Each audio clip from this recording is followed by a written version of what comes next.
how's that? See? It's a Vega. Exactly. That's what you did. Oh, 240 show. Right then we're on. Oh. Yeah. Wow. With that start, okay, so before we do get started, I would like to give just a quick message to just a couple truck drivers. And I got to say Not this. every truck driver, just a couple truck drivers. A couple of them, because only a couple do this. I don't even know the statistics, but I would be willing to bet more people get struck by lightning in the state of Florida than all of the United States truckers doing this. I'm serious. I would be willing to bet the lottery gets hit more than truckers doing this. But it does happen a couple times. See, this only happens a couple times a year. Okay, it actually took me 1 second to realize what you're saying, because I was focusing on the lightning strike. So at first I thought it was something to deal with that. But what you're saying is... in fact, you know what? You know how I said I'm going to start giving out the dunce award? Mm-hmm. Actually, you know, I don't know if I can give the dunce award to a guy that does this, because there could be a mistake that was made. But most of the time it's very preventable. Mm-hmm. Do you know what it is? Getting hit by a train with your tractor trailer. Really? Yeah, it's very rare that it happens, but a couple times a year we get a good video, or we get, the news. But it does happen like a handful of times a year. Right. When it happens, it's like the big thing. There's a lot of things that where it's so rare, but because you always end up seeing the rare occasions happening so much that you feel like it's going on more than it actually is, because all the news, or it's everywhere on the internet, but it's not really happening as much as you're saying. It's that really slim chance, but because it's broadcasted so much, you feel that it's more. Welcome to Worth Ann's world. Hi. Hello. Welcome. Come on in. Okay, so now listen, this happened on Friday, right? Authorities do not know why a trucker stayed on the train tracks in Lakeland, Florida. Here we go. This past Friday, but an Amtrak train collided with a semi-truck and derailed, injuring 7 passengers. I mean, seriously. They were injured, not killed, right? Listen, one of my biggest fears when I was a driver was hitting a low object. Seriously. Mm-hmm. Because, you don't always pay attention to above you. So I was always extra cautious, especially in the cities. But I never one time said, I'm afraid someday I'll get hit by a train. I knew that I would never dilly-dally around a railroad track. See, I never had the issue with the actual train issue. I guess because I grew up not far from a train track, there in Cressona. So the train never bothered me. That was never an issue that I ever thought of. Well, think about it. I mean, a lot of the videos that I've seen is where a trucker tries to beat the gate, or he goes around the gate, or he does something and gets hung up. Yeah, it's that patient thing that you talk about. So what I was thinking about is just a little advice for you truckers that haven't, and listen, guys, we know we got a lot of truckers that listen to this show, so one or two of you guys are probably going to be a train track statistic this year. So I want to try to help you avoid that. Do you know what the statistic is by chance? No. As I said, it's so damn low. So first off, stay off the railroad tracks, okay? Except to cross. Know your truck. Know your truck and mainly your trailer. Know it. Some guys get their landing gear hung up. It's like when you pick your truck up at a shipper or a receiver, you're picking up a trailer, dropping, hooking, or whatever you're doing, right? Make sure the landing gear's all the way up. That's happened quite a few times where the landing gear got caught. How about if you're pulling a low boy? If you're pulling a low boy or you're pulling a, whatchamacallit right then? a truck with a belly box. That's what I mean, because I'm still stuck on a low boy. A lot of the trains, though, nowadays, they're in, like, they're smoother. You know what I mean? They're not up over like we used to have. I don't know. There's still a lot of small towns where, and that's what I wanted to mention, a lot of these railroad areas that you have to cross over, a lot of times they're on a little bit of a hill. Look at Ruth Ann, look at the one in Webster, when we're going to Webster on 476. You when you get to the town there, and you have to, if you wanted to go straight, you have to go up over the railroad tracks. And if you got a low boy, or if you have a what's it called, an air dam, you have a low air dam, one of those trailers that has the thing for aerodynamics. If something is too low, it's a good chance it can get caught on a railroad track. So you have to, I'll tell you what, when I used to run for Elderlight, I literally used to have a belly box on my trailer, and I literally got caught. There's a super Walmart there in West Memphis, Arkansas. And there's like this little area where truckers can park on the south side, I think it is, of Walmart. Well, I was pulling out, and you have to pull up over this little hill to get back up onto the interstate, and I got hung up. I literally got hung up to where my wheel was spinning. I hit my interlock and was able to back out of it and get off of it. And the only way for me to now make it up over that hill was I had to come at it on an angle, if you know what I mean. So I think I do. Yeah. So I came up on an angle and never even touched. But if you don't know your trailer that you're pulling, there's a good chance someday you're going to get hung up, even maybe not on a railroad track or like a little hump in the road like I had, where you have to come up a little hill to where it levels off. There's a chance you can get hung up that way. And I know guys that pull RGNs, low boys, whatever you want to call them, gooseneck trailers. Those guys know exactly what I'm talking about. And you drivers that have belly boxes or low air dams on your trailers, and you drivers that fail to put your landing gear all the way up, okay, do yourself a favor, know your trailer, and don't dilly-dally around railroad tracks. Because here's my last piece of advice on this, Ruth Ann. This is one of the only places where something's bigger than your semi-truck that's going to hit you.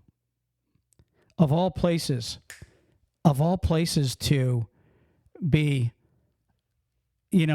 playing around. We give four-wheelers a lot of advice all the time to watch it. We're bigger than you. We can hurt you. We don't want to hurt you. But then you get a trucker that decides to jack around on a railroad track, and he's playing with something that's a lot bigger than him that could kill him and take him out. Well, if you have the patience, I know sometimes, you're running late because of something happening, and you don't want to miss your appointment, or you don't want to be late because you have a really great record. But and trains can take a while, but it's much easier to have the patience when those gates are coming down, or when you see it start flashing, to be more aware that you don't have the time frame to go across the tracks all the way with your trailer, to have the patience to just sit there and let the train go. Yeah, when actually, and this is true with the train tracks, kind of give you plenty of warning. It goes ding, ding, ding, ding, ding, ding. You flash in and doing all that before the gates. Yeah, so that is not the time to mash on it and go, well, I got plenty of time. There's videos of guys that thought they had plenty of time, and then the gate comes down. You're better off snapping the gate off. You're better off snapping that gate, not thinking, trying to sit there and figure out how to get out of it. No, that's true. If the gate comes down on you, keep going. I'm going to tell you that right now. Snap the damn thing. It's better than your truck and trailer going for a ride. I promise you that. Yes, you're probably going to get fired for snapping a railroad. Either way is going to be worse. Yeah, but guess what? You probably can still get a job. You know what I mean? Because you can kind of play it off as, well, it came down. I didn't think it was coming down, blah, blah, blah. But when you get hit by the actual train and your trailer gets cut in half, there's probably really no excuse for that one. That's a little worse of a preventable incident. Moving on, guys. Stay off the railroad tracks. That's my advice. They're bigger than you. If you're a driver looking for a new trucking job, check out NCI. NCI offers the following: new Kenworth T680s, competitive wages, solo, team, and students welcome, plus a full benefit package for you and your family. Check them out today at 888-311-7076. That's 888-7076. And tell them TalkCDL sent you. Truck Parking Club is a network of instantly reservable daily and monthly truck parking locations throughout the U.S. Truck Parking Club helps connect truckers to truck parking locations throughout the U.S. via truckparkingclub.com. Our networks is made up of property owners that have locations adequate for truck parking to list on the platform. This includes trucking companies, storage companies, CDL schools, trailer leasing companies, real estate investors, truck parking operators, and more. Go to truckparkingclub.com today. Hey drivers, are you sick of watching the other drivers bypass the way station while you are held up going through yourself? Well, download DriveWise today at www.drivewise.com. That's DRIVEWYZE.com, and start bypassing the scales yourself. If you're a small carrier, an owner-operator, or even a big fleet looking for something better, check out DriveWise today. And remember, there's no equipment, no transponders needed when you're using DriveWise. Check them out for a free download at www.drivewYZE.com. Drivers, if you're looking for a local, home, everyday driving job, apply with Carter Lumber today.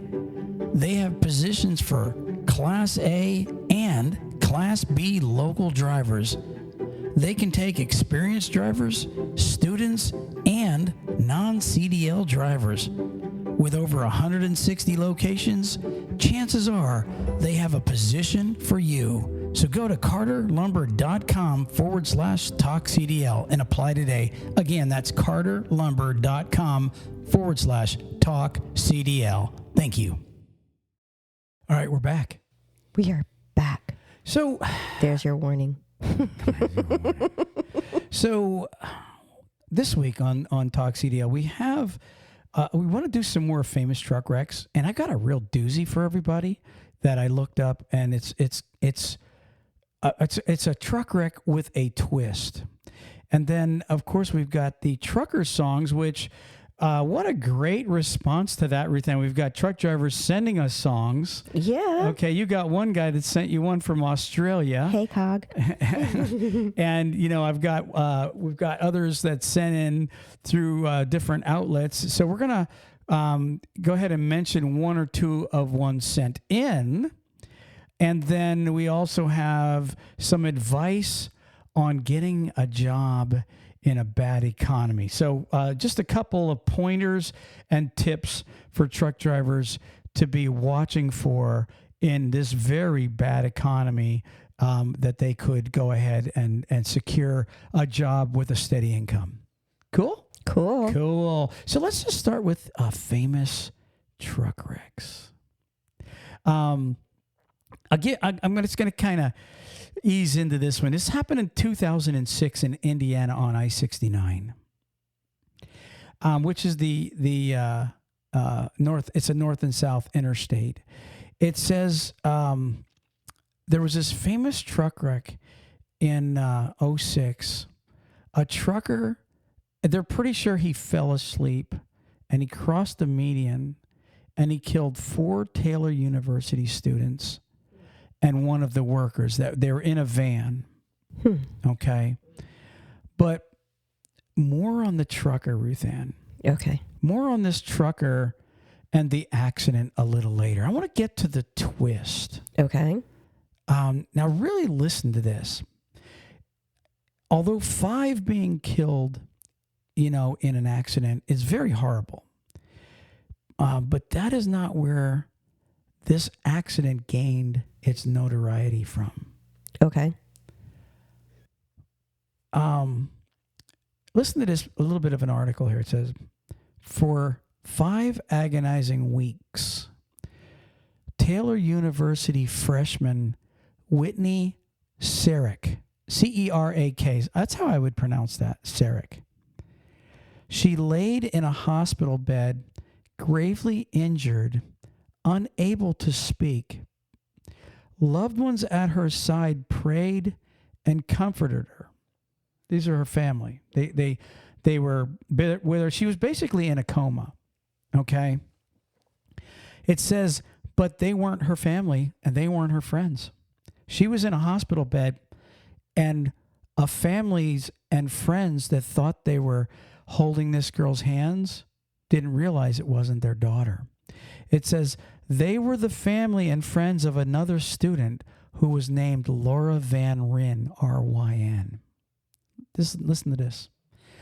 At the scene of the accident, the identities of the two girls got twisted. So the live one was named as the dead one, and the deceased one was named as the live one. You could see the confusion already coming. Mm-hmm. So they took her to this Michigan hospital as Laura VanRyn, but she was really Whitney Cerak.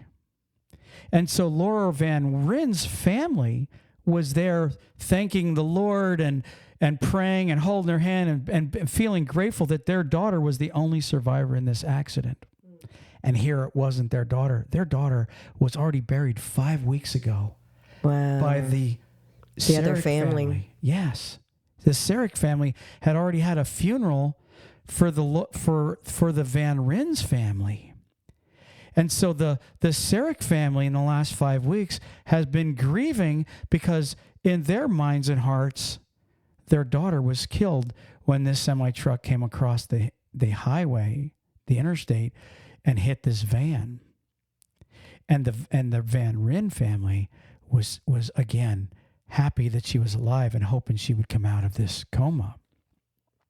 It says, in a tragic case of mistaken identity, Cerak and VanRyn were wrongly identified in the chaos following a devastating crash on I-69 involving a semi and a van full of Taylor University students and staff. Initially, authorities thought Cerak had died and that VanRyn was critically injured. Both girls were blonde and had similar features. That's what I was thinking, is that they had to be, and then bruising or whatever made a... I encourage anybody to look this story up and look at the pictures side by side. They were like probably the same build. They had the same length of hair. I mean, they literally... And then, when somebody gets battered up in a car accident... Yeah, bruising, swelling. Isn't that something? Same features, same hair. It says it would be later determined that the comatose, bandaged young woman in the hospital bed was Cerak. VanRyn had died on April 26th in the crash that killed 3 other students and staff members. It said years and years after that drama unfolded before a national audience, Cerak, now Whitney Wheeler, married and the mother of 3, returned to Taylor University to speak at a memorial for the victims. Here's what she said. My family had a funeral for me. She told students and staff that gathered in the auditorium of the small Christian college in Upland, Indiana. A lot of people wonder, what will people say at your funeral? She said, I know. She said, and it wasn't all good. She told the crowd, most of whom were in elementary or middle school when the crash occurred. She said she was surprised to find out she wasn't very good at sports, according to one of the speakers at her funeral. She said, or that her sister thought she didn't shower often. So as they were doing the eulogy, they said little cute things about her. She said those were the light moments at Wednesday's memorial. There were other times when she struggled to keep her composure, particularly when she recalled what she'd been told about the accident, her recovery, and the moment when she wrote her name on a card in the rehabilitation center after others began to wonder who she really was. So they started going, this doesn't seem like our daughter. And the friends were going, are you sure? She seems different. It says the VanRyns, they loved me like I was their daughter because they believed that I was their daughter. And even when I wrote Whitney on their, and their world changed, they knew that I wasn't their daughter, and they still treated me like I was their family. Aww. So that's exactly the moment they found out that she was not their daughter, when they finally said, can you write your name? And she wrote Whitney. Can you imagine that 5 weeks later, learning that the girl you've been holding hands for and praying for and visiting and bringing things for, and just what you do Talking to anything. Exactly. Imagine that shocking moment when you realize, if this is Whitney, oh my gosh, our daughter's gone. Can you imagine that? It has to be horrible. And at the same time, can you imagine the Cerak family getting the phone call or the news, hey, I got some bad news, but yet it's going to be good news for you. I know you mourned your daughter and you've been mourning her, but your daughter's alive. Right. She wasn't killed. It has to be something. I mean, honestly, to go through all of that, and the fact that they knew, that the family that was there for her, knowing that there was another girl in the accident, their names, and that's how they're like knowing that it was that other girl then. You know what I mean? Because sometimes you don't know all the names of the people that are in an accident, but they would have known because they're in the same vehicle. That's how, what I was thinking. Yeah, no, you're absolutely spot on. And this is, like I said, this is how its notoriety of the accident got really famous. Yeah, that's a serious confusion. That's a serious offense, confusing children like that. Yeah, absolutely. Or people, So I say prayers for both families, and I would suspect that both families are probably, I wonder if they are close today. I wonder if the VanRyn family, it's hard for them to still swallow, and do they stay in touch with the Cerak family? I don't know what could have come, but they sounded like genuinely good people, and she even said they acted like and treated me still like family after the tragedy. I wonder, that was 2016. That's like 17 years ago. Okay. I wonder if they still are close. They might have stayed close. They might be living through her as keeping in touch with their daughter in some form. I mean, they were friends, evidently, Yeah. So let's talk about the trucker and the accident for a second. So what happened? I'm going to give you the verdict and the sentencing. In 2006, a truck driver was sentenced to 4 years in prison for causing a crash that killed 5 people and sparked a highly publicized case of mistaken identity. Robert F. Spencer, I guess he was 38 at the time. He looked like a nice guy. Seen his picture. It said, could have faced 24 years in prison. But on May 29th, he pleaded guilty to 5 counts of reckless homicide and 4 counts of criminal recklessness. He said, I know I'll have to deal with this for the rest of my life, Spencer said. And I know what he's thinking. He's thinking, I took the lives of 5 people. Not just 5 people, but 5 children. 4 children and 1 worker. It said Spencer's semi-trailer collided with a Taylor University van on April 26, 2006, as students and staff returned to an Upland campus. Authorities said Spencer had fallen asleep at the wheel after failing to take required break rests. Mm-hmm. Getting his time off. This was still back when paper logs were in effect. Mm-hmm. Not that e-logs would have saved him, because there's still plenty of drivers that drive, and there's companies out there that reset logs and let these guys run like crazy. And this is what if you have a trucking company that constantly will wink, wink, reset your logs, and they do it a lot, Ruth Ann. They do it a lot with these obviously online online ELDs. Right. And so this is the result of this. Here's what it says. It says, and I wrote this on here, the moment reality sets in. It says, truck driver accused of falling asleep at the wheel along Interstate 69 and causing fatal crash is now formally charged with 5 counts of reckless homicide. A Grant County, this was before the verdict. You got to hear this, though. It says, a Grant County judge entered a preliminary plea of not guilty on behalf of 37-year-old Robert Spencer, who was taken in to an Indiana Wednesday after waiving extradition in Michigan. Okay, Spencer was polite as the judge asked him if he understood the charges and quizzed him about of his finances. Here's the conclusion. A 4-month investigation concluded that the trucker, Robert Spencer, had been driving 9 hours over federal limits when his tractor trailer crossed I-69, the I-69 median, and collided with the van. Investigators say he fell asleep. They're pretty sure he fell asleep. Mm-hmm. So with that being said, again, reality sets in. You can say to yourself, 24 hours ago, I was leaving my house and I was happy, kissed my wife and kids, told them I'd see them in a week, or whatever the case was. And here I am today in a jail cell.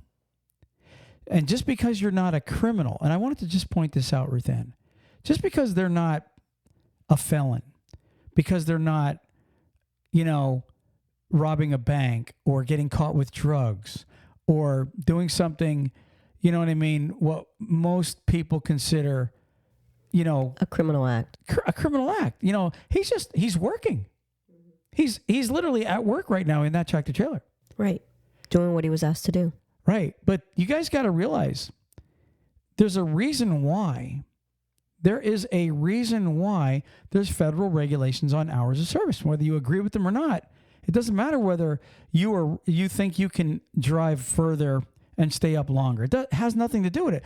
This is reality right here. When you get into a wreck and it kills somebody, Ruth Ann, they're not going to be able to stand in front of a judge and go, well, I didn't think I had to obey the hours of service. I figure I can drive 5,000 miles a week and make all kinds of money, blah, blah, blah, blah, blah. And there's a lot of guys that didn't. There's a lot of guys that are in jail or going to trial because they cheated their logs and now they can't get a do-over. Right. You can't. There is no do-overs with that kind of stuff at all.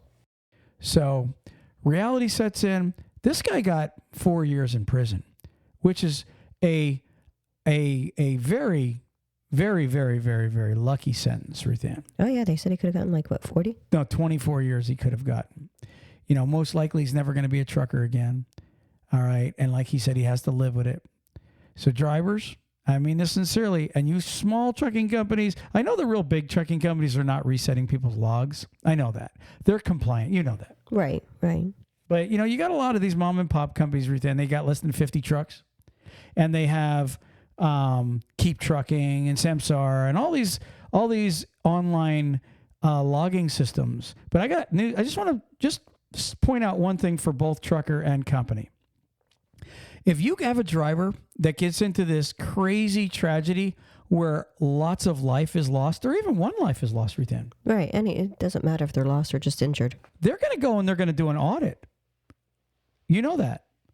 Yes. And then they're going to audit. Guess who they're going to audit? Everything. The e-log company. And although you think that you've erased that stuff, there's tracking records of it.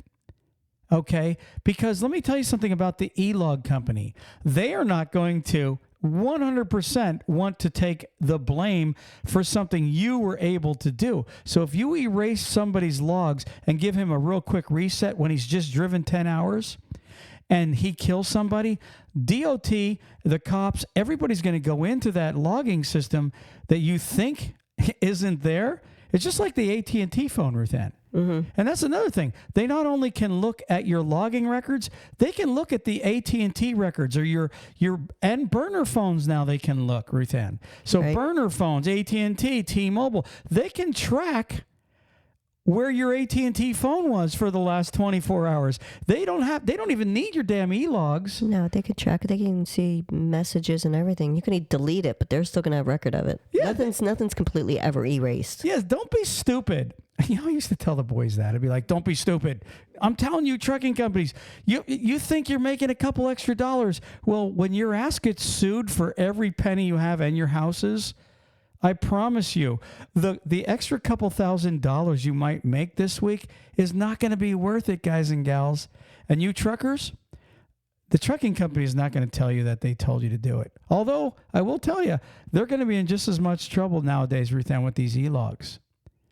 You know that. Oh, yeah. Everybody's ass is over the fire, guys. Just my advice. I promise you. Hey, Ruth Ann, you see this week they caught that Long Island serial killer? Right. And you and I were discussing how incredibly they catch these guys. And in the article, it said they're checking burner phones. I'm not even sure how the hell they check burner phones. But like we were talking earlier, if you pay for extra minutes. Well, it doesn't. I don't think it takes. If they're looking and they're finding out that a cell phone from this area was hit by this tower, and they can get the ID and track that ID to the store that it was sold at. All they need to do is look at the video cameras of the store to find out who purchased that phone. I mean, stuff is really actually easy nowadays because there's so many cameras and tracking devices around. It doesn't take much. You got a good point. So even if you pay cash for your burner phone and you pay cash for the extra minutes, which most drivers don't. Right. Okay, but even if you do and you're trying to stay under the wire, it's still cell phone towers. All they have to do is go and petition these cell phone towers, and they start looking at ID numbers, okay, that are maybe even stuck there at that moment. There's a record of everything. Unless you don't have a cell phone on you, okay, trust me, these cell phones tell a big story.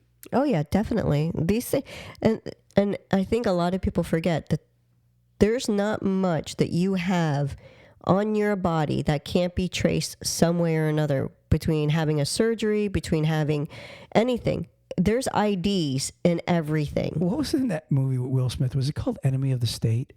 There was where they were it was like they were every which way they were going, like the government was tracking them, and they were like, how are they tracking us now? Well, I'm just telling you guys, just crazy things. They come up with those ideas somehow. I'm telling you, man, we live in an era where if you're trying to fly under the radar, you need to be like, honestly, you need to throw away cell phones.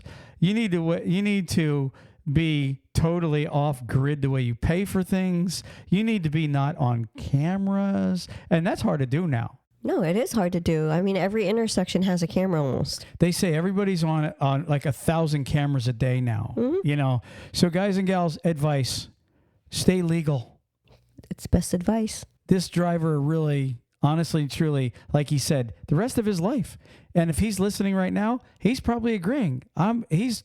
There's no way that you get over something like this. I don't think so. So there's another famous wreck. Ruth Ann. Moving on. Hey, trucker songs.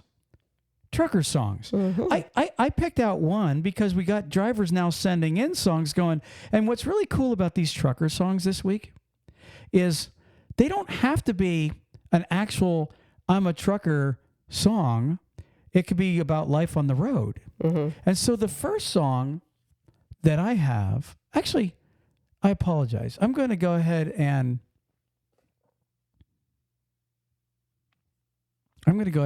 give you my song first. Okay.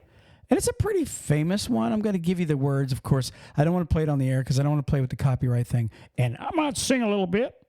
All right. So first song is by Alabama. Oh, cool. 18-wheeler. And here's part of the song. It says, you got it. Roll on highway, roll on along. Roll on, daddy, till you get back home. Roll on, family, roll on, crew. Roll on, mama. Like I asked you to do. I lost the tune. Anyways. I was like, yeah, I kind of screwed up. Anyways, and roll on, 18-wheeler, roll on. He says, well, it's Monday morning. He kisses Mama goodbye. He's up and gone with the sun. Daddy drives an 18-wheeler, and he's off on the Midwest run. You got it. And the and three sad faces gather around Mama. They ask her when Daddy's coming home. Daddy drives an 18-wheeler, and they sure miss him. He's gone. Yeah, they do. But he calls them every night, and he tells them that he loves them. He taught them this song to sing. Roll on highway, roll on along. Roll on, Daddy, till you get back home. You know the rest, right? Roll on, family, roll on, crew. Roll on, Mama, like I asked you to do. And roll on, 18-wheeler. Roll on. Young drivers, if you've never heard that song before, check it out. Download it today. It's called 18-wheeler, and they sing it a little better than I do, Ruth Ann. Alabama may definitely sing it a little better. Singer, and if the lead singer's listening, I am not out to steal your job.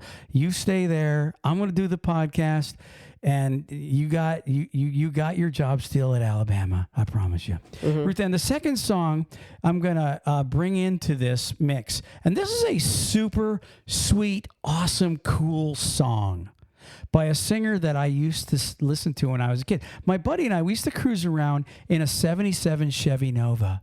It was white with the Landau roof. We had air shocks and we had 60s on the back and just glass packs. It wasn't a fast car, but it was a cool car. And we used to have this 8-track. Everybody's going, what the hell's an 8-track? Well, I'll tell you what an 8-track is. It's a piece of garbage that used to get stuck in the player, and we'd have to roll it back up with a pencil, and you guys know what I'm talking about. But when it did play, we used to play Bob Seger. You remember Bob Seger, Ruth Ann? Oh, yeah, definitely. And this song, it's about being on the road. And you guys got to really check this out. If you're going down the road, it's such a cool jumping into your soul kind of song, and it's called Turn the Page. I want to give you a couple of these words. He says, on a long, lonesome highway east of Omaha, he says, you can listen to the engine moaning out its one-note song. He says, you can think about the woman or the girl you knew the night before. And by the way, this song was sent in by Corey Patzold. So if you're Mrs. Patzold, I don't think that he means him. He's just listening to Bob Seger, right? I'm sure Corey didn't meet a girl the night before. But anyways, the song says, you can think about the woman or the girl you knew the night before, but your thoughts will soon be wandering the way they always do when you're riding 16 hours and there's nothing there to do and you don't feel much like riding. You just wish the trip was through. That's when he goes, here I am on the road again. There I am up on the stage. I can't do this one. He says, here I go playing star again. There I go. Turn the page. Well, you walk into a restaurant all strung out from the road, and you feel the eyes upon you as you're shaking off the cold. You pretend it doesn't bother you, but you just want to explode. Most times you can't hear them talk. Other times you can. All the same old cliches. Is it woman? Is it man? Bob Seger had long hair. That may be what he was talking about there. Mm-hmm. And you always seem outnumbered, so you don't dare make a stand. Here I am on the road again. I want these guys to look this up. There I am up on the stage. Here I go playing star again. There I go. Turn the key. I keep saying that. Turn the key. It's turn the page. So then he goes on to say, out there in the spotlight, you're a million miles away. Every ounce of energy you try to give away as the sweat pours out your body like the music that you play. Later in the evening, as you lie awake in bed with the echoes from the amplifiers ringing in your head, you smoke the day's last cigarette, remembering what she said. Here I am on the road again. There I am up on the stage. Here I go playing star again. There I go, turn the page. That song, I just totally grinded that up and ruined it. But you guys download Bob Seger, Turn the Page, and I promise you, you will absolutely love that song. Now, Ruth Ann, before you introduce the next trucker that sent in the song, I want you to know which one we took, Long Distance Driving. So what's the first off, where is the trucker from that sent in this song? He is from Australia. So you guys got to know, we love it when we get mail. Like we get mail from Germany, Australia, and I will tell you, we get a lot of Australian truckers. Truckers in Australia take their trucking seriously, Dan. They definitely do. I mean, seriously, they drive in the outback. They drive what's called the trains. Like their trucks are like 550,000 feet long, and they love TalkCDL, and they love American truckers also. So here's to you guys. I'm sorry, are they called mates? I don't know, but there's men and women definitely. And I got to tell you, what's the trucker's name again? This one, he goes by Cog or Drop a Cog. I'm not sure what Cog is in Australian. No I really want. No, he wouldn't put his name. Robo or Robbo is the email, but so maybe his name's Robert. I don't know. They kind of, you know, the one thing before we go ahead and tell them the words of this song, because it's a trucker song. They put the Y on a lot of stuff. And they don't call them truckers, they call them truckies. He's a truckie. But what's really cool, as I'm reading this song, what's the singer's name, Ruth Ann, that sings Long Dusty Road? Long Distance Road by Slim Dusty. Long Distance Driving by Slim Dusty. Yeah, Long Distance Driving by Slim Dusty. And I will tell you, it's hard to find the lyrics to those Australian country singers. But we found this one. And this was one of the songs he sent in, right? Right. He sent in 3, and that was one of them. Okay, so what are the names of the other 2, in case they want to look them up? The other one was Travis Sinclair. His song's name is Diesel Boy. And we listened to that. That's a good song. It is nice. So if you guys are going down the road, listen to Diesel Boy by Travis Sinclair. And what was the other one, Ruth Ann? Singer is Jeff Brown, and I personally like this. It's called Kamikaze Kangaroo. So Kamikaze Kangaroo by singer Jeff Brown. Also check that out. But I got the words to Long Distance Driving by Slim Dusty. And I noticed when I first went through the song, I'm going, what the hell did he just say? And instead of a Kenworth, it sounds like they're calling it a Kenny. It was so Australian of them. But I actually kind of think that's pretty cool. Right. I'm driving my T680 Kenny. Mm-hmm. Yeah. And I guarantee you there's some Americans that call it a Kenny also. So check this out. Here's the song. Here's the lyrics to this song, Long Distance Driving. Well, I've got to make it into Sydney markets tonight. I've got to be unloaded at Flemington before daylight. The Kenny's polished, my Kenny's polished up and my logbooks filled into go. I guess that's driving. So they wrote, you know, how it's got the drive hours. Mm-hmm. They call it the go. So my Kenny's polished up and my logbooks filled into go. Why on earth I took a long distance driving, mate, I'll never know. I pushed her into first gear, let the clutch out, and then I'm away. The way the clutch is shuddering, she's 4 ton over, I'd say. I hate to think what'll happen when we get to Moorland Weybridge. If they make me unload, I'll be late, and that's ridgy-diggy hay. I think that's how you pronounce that. Well, I've got to make it into Sydney markets tonight. I got to be unloaded at Flemington before daylight. My Kenny's polished up and my logbooks filled in to go. Why on earth I took a long distance driving, mate, I'll never know. Hey, I got my ears on, but I'm sitting on the side. I don't want to chat. I only use it emergency to ask where the blue lights are at. I guess that's the CB. So they're like Americans. They're like, look, man, I don't want to be on the CB unless I need it. The blue lights are the cops. But at least they're using it. He says, if I don't blow a tire, I'll be there in plenty of time.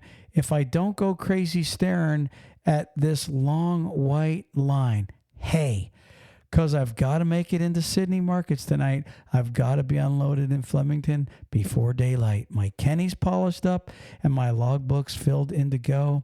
Oh, why on earth would I take a long distance driving, mate? I'll never know. That's right. So it sounds like a pretty cool, it's all trucking, and thank you to COG. COG for short. That's what he said. I like that. So COG and my boy Corey, and of course the song by Alabama. And that is the 3 trucker songs that I would like you guys to check out this week. Check them out, download them, write in and let us know. And again, send us your songs. I could tell you that I got a real big smile on my face when I got this email, because I was busy all week, and getting this email made me feel just super happy. Yeah. So thank you, COG. Ruth Ann has got a big giant smile from that email. And Corey and everybody else that's sending in things, we thank you so much from the bottom of our heart. We hope you guys will continue to send us some more songs, and we will publish your songs, and maybe I'll sing some more for you. Maybe I'll butcher a few more songs, Ruth Ann. Moving on. Moving onward and upward we go, Ruth Ann. So I've got some advice I wanted to give these truck drivers. And I know this because I'm seeing it, I'm hearing it. A lot of truck drivers are really looking for work right now. And a lot of reasons why they're looking for work, Ruth Ann, a lot of them are running from lease purchasing. A lot of truck drivers during the COVID time, they took up to lease purchasing. They were making a lot of good paychecks. And now with rates being in the cellar and freight being very light, it's hard to be a lease purchase or an owner operator. Drivers running on what's called the spot market. We mentioned that a few times over the last couple of months, the spot market being bad. I'm not here to pound on depressing news. What I wanted to do is kind of give you guys a little advice if you're coming out of the spot market and you can't find a job where you're making that kind of money. And, a lot of drivers that I've talked to lately have told me their lease purchasing jobs, $300, $500, no paychecks. And one guy told me the other day he's on a lease purchase with a trucking company up in Chicago, and just the truck note alone, he said just the payment was $1,250. Wow. I said, dude, man, you're getting shanked. So the trucking company, because of bad freight, is sucking money out. I'm not saying every trucking company is doing that, but some of these crappy trucking companies, they're sucking money out of the driver off the top. They're skimming these guys. And so it's even harder for a truck driver to take home any kind of a paycheck. So my advice would be this. Okay, first off, if you are set on a lease purchase, find a trucking company that has their own freight. Find one that actually either has their own freight or they build it, like furniture haulers, carpet makers, or find one that has contracted freight with a big manufacturer like Nestle's, Kraft, Hershey's, Home Depot's, Lowe's, all these big manufacturers, or the people that manufacture certain things, Glidden paints and all this other stuff. Find a company that's contracted to pull them. So in your job interview, ask the recruiter, do you have contracts? Or are you on the spot market? What's the majority of your freight? Do you produce it? Do you haul contracted freight? Because drivers, if they don't, you're really just going into the fire pit that's going on right now in the market right then. Right. No, you're 100% correct. If a driver wants to keep moving and be earning that money, he needs to be with someone that is contracted to a company that has that freight that's not going to stop. It's just going to keep going, versus a company that is trying to pull it from brokers or pulling it from a type of product that is seasonal or isn't just really that high in demand. You don't want to be in there. People are spending their money, but they're still spending it wisely. Exactly. Good advice, Ruth Ann. So that would be my advice, you guys. Just know the company you're going to and know what they're hauling. And the other thing I would ask, if they say, yeah, we have contracts, find out who and ask them, when were those contracts signed? Yeah, are they up for renewal soon? Exactly. There's been many drivers that got into a situation where they thought they were getting a dedicated run because of certain customers or a dedicated contract. and only to find out a month later that the company was up for renewal, like Ruth Ann just said. Right. Didn't renew it. Exactly. And somebody underbid and beat them out of that contract, and therefore they don't have that freight anymore. And honestly, their company went to crap. So just do your homework, guys. You know, there's the best thing right now. And I will tell you this. Finding a job that's paying you $3,000, $4,000, $5,000 a week, like you were able to do in the COVID, that's over. Okay. A good lease purchase right now is going to yield you anywhere from, I would say a good one's going to yield you about $2,000 to $2,500 take home pay.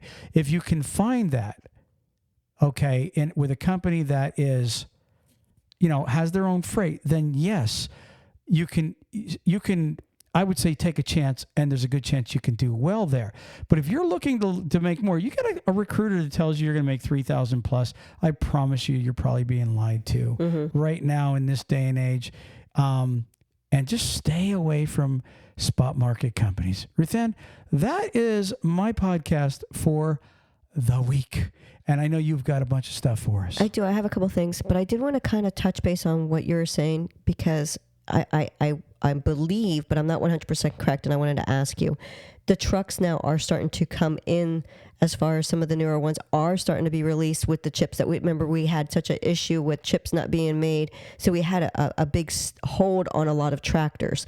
Now those are starting to come in, but some companies don't have the new ones yet. They're there. They're just not coming completely through. So there are companies that are having a good product and they have good tractors that they're getting. You might have to just come in and tell them what you want as far as your tractor yet. You know, isn't that what's going on right now? You just got to kind of fine tune it. Yeah, the market's seeing more Kenworths and Freightliners being delivered. In fact, you're seeing a lot of car hauler jobs right now in the market.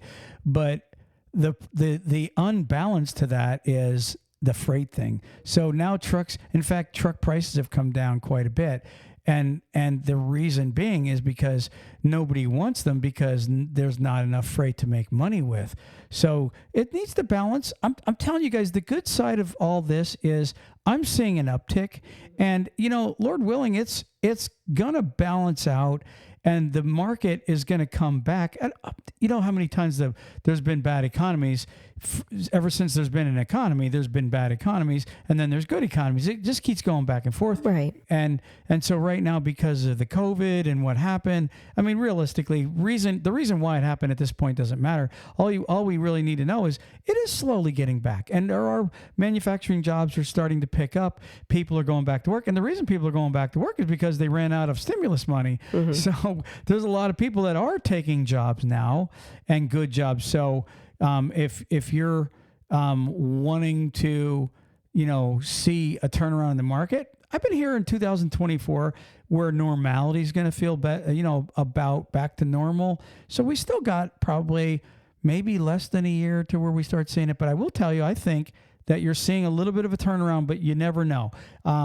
It keeps clogging up because of trucks and freight. But yes, you're right. We are getting more trucks in the industry now. I think that's wonderful. All right, moving on. I have, remember we were talking before about the next gen, which is the... the contest? No, next gen is the... Kenworth. No, next gen is the company, the teaching of high school students to come into the trucking industry. Oh, the next generation of truckers. When you say next gen, I think of the next gen Kenworth that just came out. Yeah. So yeah. So he's still stuck on trucks. I've moved on. Okay.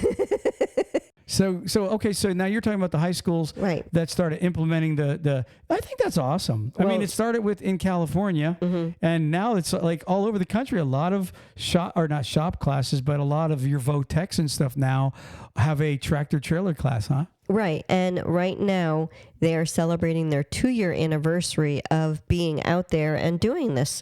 So they have right now, 250 members, including carriers, dealers, allied companies, schools, OEMs, and individuals that have now been part of this team. There's so much more that they've done in this short time that they've been around, but they've met with over 200 high schools interested in starting a high school truck driving course for the seniors. I thought that was pretty awesome. Over 200 high schools. Well, and look, the 200 is going to turn into 2,000. And then, you know, there's a couple million high schools in the United States. Oh, well, I would guess there's at least probably How many high schools are in this country? I never. Oh, Even, there's tons. I mean, if you think about it, in our county alone, there's like 3. There's got to be a million. I mean, you have like 350 million or something like that people just in the U.S. I'm sure there's a million. Anyways, the 200 high schools is going to turn into 2,000 and then 20,000 and then so on, right? Because of careers, Ruth Ann. And it brings me to one thought: the baby boomers that are retiring is going to be putting a big loss in the industry. And so who would have thought that implementing a high school program, and if they do get it, they are really working on 18-year-olds being able to run interstate. Okay. And if they implement 18, 19-year-old kids, because to me, it's a little bit, I feel bad for kids that go to the high school program. They graduate as, with a CDL. Once they become 18, they can get their CDL. You can get a CDL at 18, but you can't go across state lines. But so it's almost redundant. You go to high school, you get your CDL, and then you can't really go across state line. So you can't really use your CDL because most trucking companies aren't hiring 18-year-olds. But once they implement 18-year-olds being able to go out there and run over the road, Ruth Ann, I would tell you that it's going to really help the industry a lot as far as new drivers. And because this is not just a trucking school where they have pill mills, just turning out truckers. Like a lot of drivers complain about the trucking schools these days because the trucking schools are just turning over drivers left and right. Couple week course, you got your CDL. They don't even teach them how to back up or anything like that right now. No, and here's another thing that you got to think about with these trucking schools. Most of the time, a person that comes to a trucking school is already like in his 20s, right? 22, 23. Some of them are even older. They already have some damaging stuff on their MVR. They either have a DUI or they might have some reckless. These trucking schools don't tell you. Companies won't hire you with that being a recent incident. Now, when you have a child, I say child, but he's 18, going through a high school program with the gusto and the initiative to want to go out there and start driving, they're not having a bunch of stuff already on their on their MVR, on their license, to where they have the ability to be hired on faster to a trucking company. You know what else I think is happening? Like the way my grandfather mentored me over the years. It's a course, I believe they're allowed to get into it in like, 9th or 10th grade. They're allowed to go into the class, just like going into shop class. And so isn't it like a seniors? Oh, seniors only? So it's a 1-year course then. So, but even over a 1-year period, you're being mentored into it. And you and I interviewed the guy that's running the program in California. And a lot of those guys really care and they really want to mentor these young drivers. And so I believe at this level, Ruth Ann, it's almost like the way we were mentored as kids by our grandparents and our fathers, being taught all the little tricks and everything, versus going to a trucking school, knowing that in the next 2 to 4 weeks, I'm going to be mowed through this program and come out of it with a CDL. I've got videos of a truck driver literally at a truck stop asking the driver beside him. He said, I'm a student. I just graduated and I just got done with my trainer. How do I disconnect the tractor and trailer? He literally didn't even know how to pull the pin and wind down the gear. So whatever school this guy had gone to in a trucking school, he literally wasn't even taught how to disconnect the truck. Right. And that stuff's scary when you think about it. It's scary to know that some of these people are going and they're being pushed through so fast.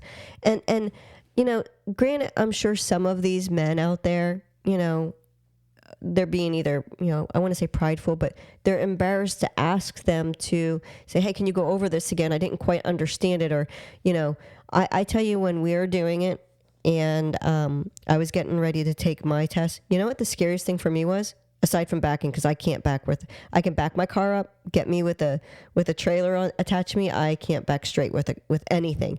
But my scariest part was was my pre-trip, doing the inspections. I was more worried of forgetting where the different points were. So I was always worried about that part of it.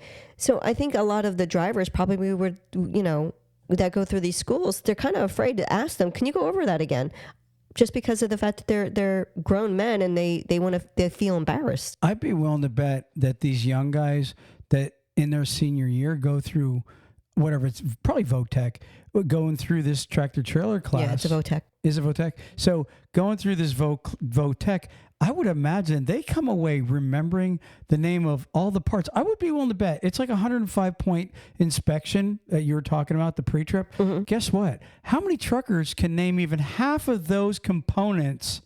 You studied in school to pass it, but how many of those guys really remember half of those components? But I'll bet you these young truckers, because they're going through it for a year and they're hands-on for a year, and it's a mentorship. And I'm not putting down the truckers that are getting it as men, but I am saying that this program is probably a pretty good program. I'd be willing to bet better than most people believe. I know a lot of guys are saying, I don't think 18-year-olds should be able to drive a tractor trailer out on the road. They're not responsible enough. Well, if they're able to go and carry an M16 and die for the country, they're able enough to drive a tractor trailer. That's my 100% opinion on that. I also think that with the differences between the school and like the high school and the other, like the other schools, the children, I keep saying children because they're just younger to me. They do have that retaining of the information, because the grown men that are going to the schooling at that point, they're more concerned with providing for their family. So they're not focused just on the schooling like a high school student would be doing. They're focused on, okay, I got to go home. I got to help my wife with this, my kids, whatever. So there's a big difference to that. But I just wanted to make a mention about next generation, the students, and congratulations on your 2-year mark. Yeah, very, very good article. I mean, we're following this, Ruth Ann, and we're going to continue to follow this and see how it's growing. Like I said, 2 years ago when we did the interview with that California school, the very first one, that was it. They were the only one. And then not long after that, there was a company, I think a school in like Delaware or something like that was going to do it also. And now here's 200 more wanting to do it. And next thing you know, it's just going to grow and grow and grow. And we're just going to watch this thing evolve. Guys, it's here to stay, I promise you. Ruth Ann, moving on. So I've tried to start doing this Trucker Hero, and I came across an article that it's a group, it's a whole thing, and I wanted to make a mention to it because I thought it was pretty heartwarming. So there was a mom that went online and she wanted to surprise her 7-year-old son with a truck ride to get his own surprise. They got a full convoy. Oh, cool. Yeah. So mom wrote a little thing out, and I'm going to tell you right now, this isn't U.S. based. This is based in New Zealand. So she put an article out there saying that, hey, my son has no friends. He's going to be 8 years old. His uncle and his grandfather have been truck drivers, and all this is going on. And you know, he never gets invited anywhere. Can someone, maybe I'll pay you $50 if you can come and give my son a ride in your truck for his birthday. And an owner of a company had seen it, and he wanted to go out there and show this little boy an amazing time. And he recruited around 40 drivers to sign up and take this little boy for a ride in their truck. And it ended up being this big convoy, and it just seems very nice and very heartwarming. And I wanted to say that that I thought it was pretty wonderful that Oliver Johnson is the name of the boy, and it was his mother, Catherine, that did it. And she had, I guess it ended up going as far as the New Zealand Herald, as far as being the an article that was written in there. The company that did it, Barry Hart, was the name of the owner of the local trucking company who started doing it. And I just want to do a shout out saying, hey, great job, Barry, for pulling all those truckers in for it. Hey, trucking's trucking. I mean that sincerely. So that was a pretty cool story. Do you have the word of the day? I do. All right, let's hear the word of the day. Effulgent. Effulgent. Effulgent. Effulgent.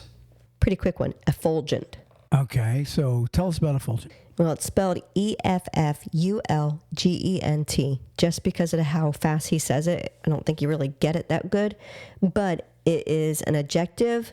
It's Latin, and it started in the mid-18th century, and it means shining brightly, radiant, of a person or their expression emanating joy or goodness. Oh, So I am very effulgent. that word, the gent part, does remind me of like radiant type of. But anyways, that's pretty cool. And again, this is by Word Genius. We like to kind of give them a little plug. They're not really a sponsor of the show, but we like to Get smarter.